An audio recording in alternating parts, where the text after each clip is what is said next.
Сәлем арна көрермендері, қазақша арнаны қолдап, тіркеліп, осы видеоның астына өзіңіздің алтын пікіріңізді қалдыра кетіңіз. Олай болса, біз бастаймыз. Саясаттанушы Ғазиз Әбішев Қазақстан Ресеймен шекараны нығайту үшін Қытай мен Түркия әскерлерін кіргізуі мүмкін деп есептейді. Бұл туралы ол өзінің Telegram арнасында жариялады. Қазір ресейлік әскерлер қарбалас, ал қазақстандық әскерлер аздық етеді.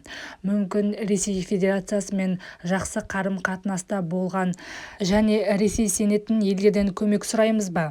Мысалы, Қытай мен Түркия. Айтпақшы, биыл олар Қазақстанның қауіпсіздігі мен аумақтық тұтастығына белсенді түрде кепілдік берді. Солтүстік шекарада түріктер мен қытайлардың шектеулі континенті шынайы нұсқа ма? Әрине, Ресейге көмектесу үшін басқаша қалай болсын, ал әлем кенет бас қосып Қазақстанды көмейінен ұстап өте маңызды таңдау жасауды талап етсе, түрік пен қытайлық әріптестерде артық болмас. Сценарий керемет, бірақ соңғы жылдары көптеген фантастикалық сценарийлер орындалды емес па? Делінген хабарламада.